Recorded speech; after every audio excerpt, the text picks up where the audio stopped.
up, everybody? My name is Ryan, and if you clicked on this video, first off, I want to say thank you. This is actually my first full-length video on YouTube, so I'm very excited to be sharing all my reefing experiences with you guys. Today, actually, what we're going to be doing is we are going to be going to the fish store, and we're going to be picking up a new coral for my 24-gallon all-in-one reef tank. This is my reef tank right here. It's a 24-gallon aqua top. We have quite the mix of corals. We have some Galaxia, some Favia, some torch corals. We have some pulsing Xenia, some Zoas, an Alvapora, a very large Duncan that's been in this tank for about a year at this point. And then we also have some Digitata up there, and then back here we have some mushrooms and another torch, actually a cristata torch coral. And then hiding in the back right there, since the lights haven't turned on quite yet, we have two phantom clownfish that are a pair. So we're just going to be taking a journey to the fish store today. Not quite sure exactly what type of coral I'm going to get just yet. It depends on what they have in stock, but I'm excited. I'll see you guys at the store.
What's up, everybody? So we decided to settle on a frag of the strawberry shortcake acropora, and then we also got a couple of shells for our large hermit crab that keeps outgrowing all of our shells.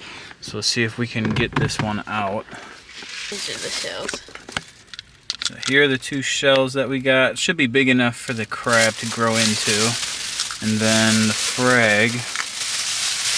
And then here's the frag of strawberry shortcake that we got, which was pretty decent size. Already has some good color on it. Not sure if I'm gonna keep it on the frag itself or let it grow over it. I'm not quite sure, to be honest, but excited to get it into the tank and excited to add another coral to our collection.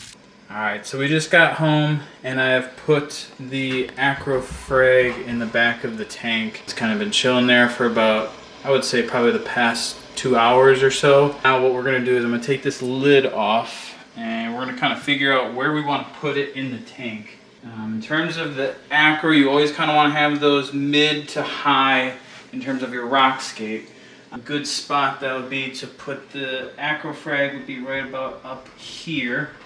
And it comes on a really healthy size frag plug, and to be honest, I think I'm going to keep it on the plug. One main reason is because it's, so you can tell it's encrusted very well over it. So typically with the encrusting, what ends up happening is because it's encrusted onto this structure, it's already got a healthy growth structure, and it's got the signals that it needs to then span out. And so I don't really want to disrupt that by breaking off the stem of it. And so I think I'm going to keep it on this plug and actually glue it straight to the structure that we have in the tank. And we're going to use some really relatively weak coral dip called Melifix. I don't have any more aggressive style of coral dip on hand, so this is going to kind of have to do for now. I trust the shop that I got this from, but you always want to make sure that you're dipping your coral with something. Try and get as much of that bad stuff off in terms of pests and any nasty gunk that you don't want in your tank. So this has been in the Melifix for about, I'd say, 10 minutes or so. And what we're going to do is take some super glue like this and just put a healthy amount on there because we really want it to stay. And I don't really care too much about the super glue being on there because it's going to go straight to the rock.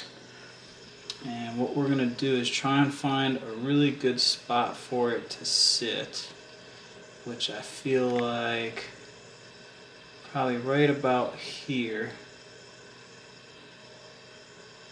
Let's see.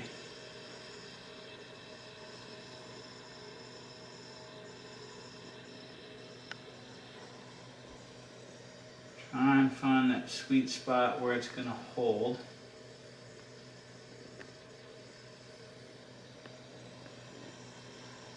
Sometimes it takes some playing around with it. I think we'll try and have it hold just like this. I think this is going to be a good spot for it. Once that super glue really takes, it should be okay.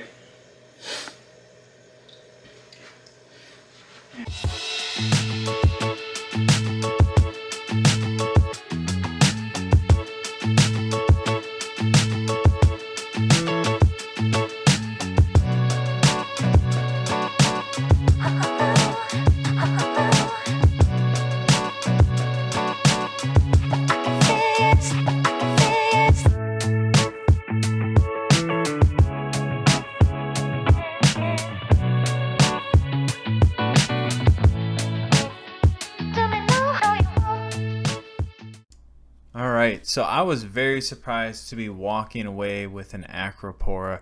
For the longest time, I had always thought that Acropora would be way too difficult for me, but I decided to take a leap of faith with this one because the colors on them were so good. And as you can tell, the polyps have already started to come out after a couple of hours of being in the tank, which is amazing.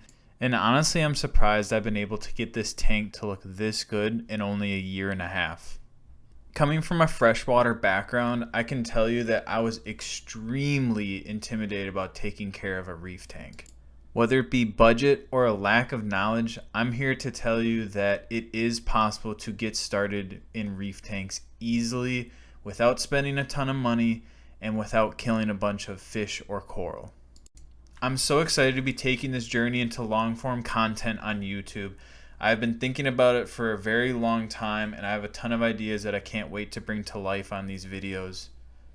Make sure you subscribe to the channel, smash that like button, and turn on your bell so you never miss an upload in the future.